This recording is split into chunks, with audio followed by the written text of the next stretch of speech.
मित्रों, महाभारत के युद्ध में श्री कृष्ण भगवान पांडवों के पक्ष में थे, परंतु उन्होंने युद्ध में शस्त्र नहीं उठाने का निर्णय लिया था। वहीं श्री कृष्ण भगवान की नारायणी सेना कौरवों की ओर से लड़ रही थी। युद्ध में कभी कौरवों का तो कभी पांडवों का पलड़ा भारी लगता था।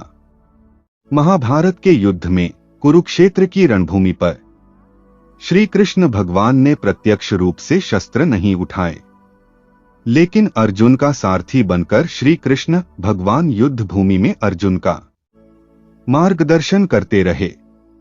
द्रौपदी के भाई धृष्टद्युम्न पांडवों के सेनापति थे, वहीं कौरवों के तरफ से गंगापुत्र भीष्म सेनापति थे। उनके नेतृत्व में युद्ध लड़ा जा रहा था। कौरव दल पूर्ण बल से युद्ध करने के बाद भी 5 पांडव में से किसी का बाल भी बांका ना कर पा रहा था। कौरवों के प्रधान सेनापति भीष्म 10 दिनों तक पांडव सेना पर भारी पड़े थे।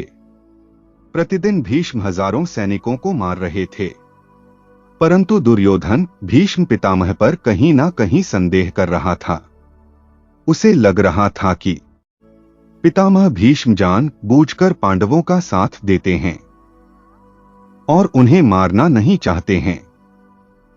यही सोचकर एक रात दुर्योधन भीष्म से सीधे बात करने के लिए उनके पास शिविर में पहुंचा। जब दुर्योधन भीष्म के शिविर में पहुंचा तो देखा भीष्म चिंतनशील होकर शिविर में बैठे थे।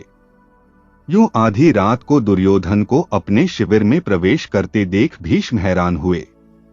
उन्होंने दुर्योधन से शिविर में आने का कारण पूछा तो दुर्योधन ने गुस्से में कहा, पितामह, आपके मोहपूर्ण अन्याय के कारण मैं आधी रात को आपके शिविर में आने के लिए विवश हुआ हूं। आप अगर पूरी कर्तव्य निष्ठा और मोह रहित होकर पांडवों के साथ युद्ध करते तो शायद मुझे यहां आने की आवश्यकता नहीं पड़ती। युद्ध शुरू हुए 10 दिन बीत चुके हैं, लेकिन आप अभी तक पांडवों को पराजित नहीं कर पाए हैं। आप संसार को दिखाने के लिए युद्ध का अभिनय कर रहे हैं।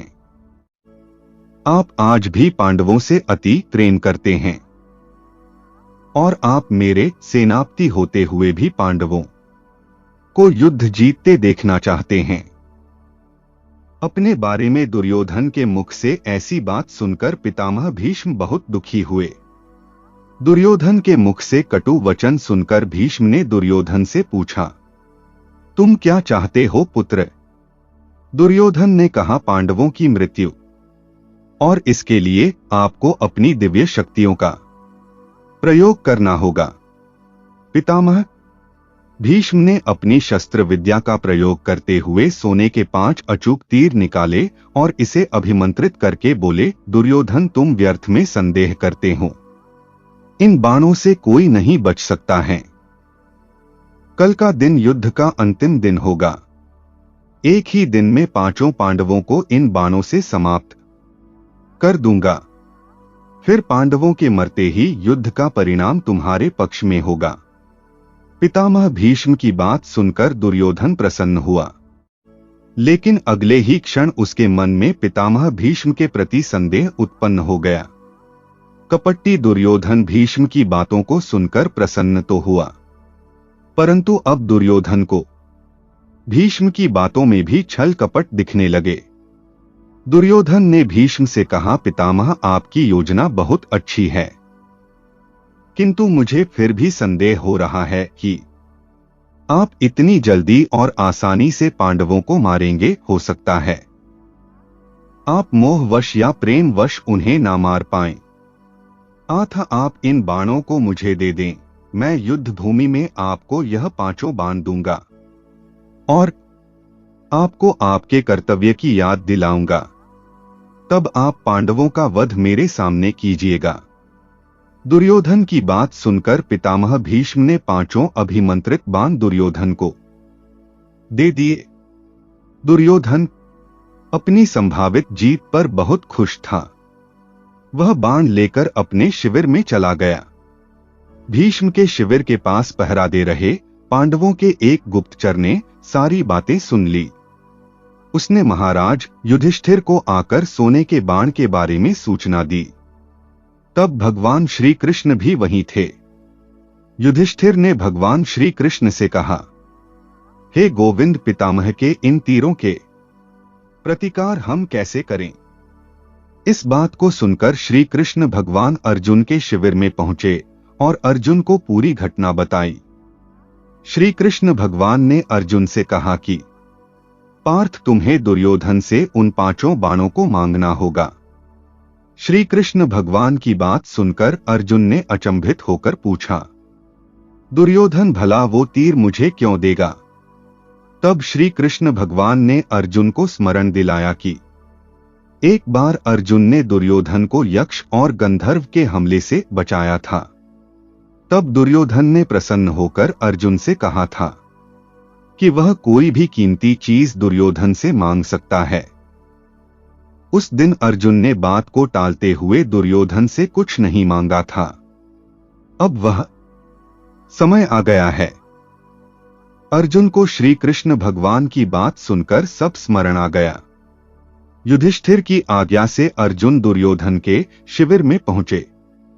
दुर्योधन अचानक अर्जुन को अपने शिविर में देखकर सशंकित हुआ। अपनी शंका को छुपाते हुए जोर जोर से हंसते हुए दुर्योधन ने अर्जुन से कहा, आओ अर्जुन आओ, क्षमा मांगने आए हो। क्या तुम्हारे प्रिय पितामह ने जो तुम्हारी सेना के साथ किया उससे भयभीत हो क्या? इस रात्रि में आने का क्या कारण है?